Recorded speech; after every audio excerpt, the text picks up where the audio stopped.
I'm terrified of being rejected, said Clive. I really just can't handle it anymore. It's too disappointing. It's too painful. I just don't want to put myself out there anymore. Welcome to the Self-Belief Chief podcast. You're here with David Holman. Make sure to subscribe to catch up with the latest episodes. We're releasing content all of the time to make sure that we can give you the best coaching we can, give you the best insights, the new science, the new research, and really help you on your way. So, let's begin. So Clive's talking about being rejected and always feeling like he's being rejected. And he says, I really just can't deal with this anymore. I can't do it. I can't keep putting myself out there and then essentially not being good enough. It's just too uncomfortable. But I want more from life. I want to meet someone. I want to find someone. I want to experience love. I want to experience acceptance and joy. He said the last time I got rejected was so painful. It was just in a public place. And we've been together for a little while and just was really blunt and cold about it, this other person. And it just made me feel worthless. But I need to find a way beyond this because otherwise I'm never really going to have what I want in life. So when I work with people and help them deal with the fear of rejection, there's 5 steps I take them through, right? But to keep it nice and simple, I'm just going to take you through one important ingredient in one of those steps that I think would make a big difference, but I thought would make a big difference to Clive as well. I asked Clive, what do you think rejection means? Clive thinks about it for a while, and then he does a big exhale and he goes, well, rejection means I'm not good enough. It means I'm not attractive enough. I'm not funny enough. I'm not smart enough. It means that other people are better than me. It means it's useless. It's hopeless. It means that I don't have the qualities that women want.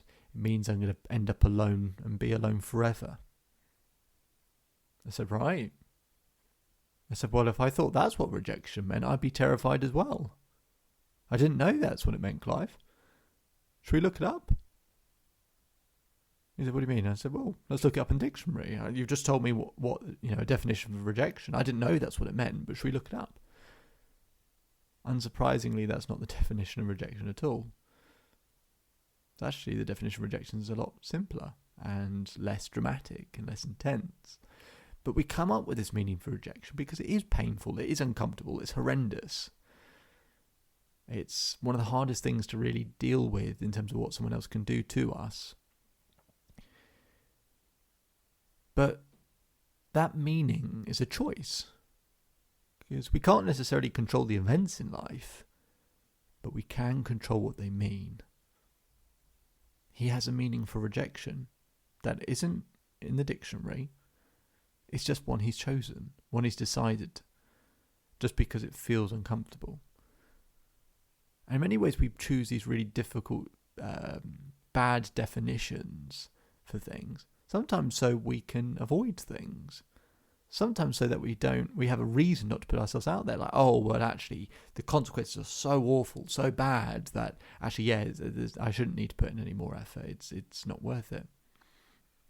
Sometimes we do it just because it allows us to remove ourselves of taking action or remove ourselves of responsibility. Sometimes talking about always being rejected can get people's attention and sympathy and connection and support. There are side benefits to always feeling like you're being rejected. You get connection with yourself. You can feel, oh, woe is me. So we don't want to be rejected, but actually get some side benefits from it sometimes. I said, so Clive, how about we come up with a different definition, right? And maybe what I'm about to say is also a lie, but what you said is a lie because it's not the definition.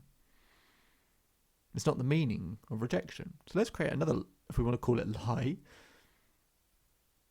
What if rejection meant redirection? What if rejection meant life is actually looking out for you and there's something better down the road? You might not be able to see it yet, but it's helping you towards something better. What if rejection meant actually this person would really, over the long term, make your life miserable and take you massively off course, and all the stuff you wanted to achieve in your life, you wouldn't be able to. I've been rejected, and I know how horrendous it is. I can think of times where I couldn't get out of bed for 3 days. I've been there, so I'm not trying to be idealistic. But I'm not saying that we can get to a point where rejection isn't painful, but we can get to a point where it's less intense. And part of that, not the only thing, because I use a 5-step model, but part of it is by changing what rejection means to something more empowering. It doesn't mean you have to be happy that what's happened, but something that's empowering meaning of how it's going to serve you in the future.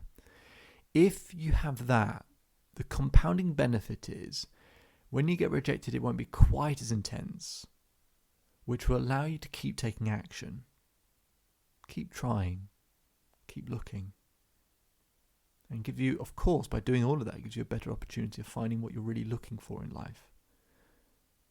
And isn't that much better than just telling ourselves we're worthless, hopeless, useless, and that's what rejection means? Clive certainly thought it was a better definition. And for Clive, it allowed him to take more action. And Clive kept taking action. And it was uncomfortable when he got rejected, but he kept trying. And he kept trying. And we came up with a strategy to help him locate his more ideal partner. Or, have a strategy in terms of how to attract a more ideal partner. And because he kept knocking on that door, he found someone. It's possible. But if rejection, the definition you have for it, is way too intense and too dramatic, then that's going to prevent you from taking the necessary action. It will still be uncomfortable, it will still be painful, but it doesn't mean rejection isn't the thing that leads us to what we really, really want and desire, and the best possible thing that life has to offer for us. My name is David Holman. If you change today, the day will change your life. So enjoy the rest of your day. Enjoy the rest of your life. If you want to know more about this, you can visit the Self-Belief Chief website. We'll put a link in the description to be able to schedule time with me. Enjoy the rest of your day, and I'll speak to you very, very soon.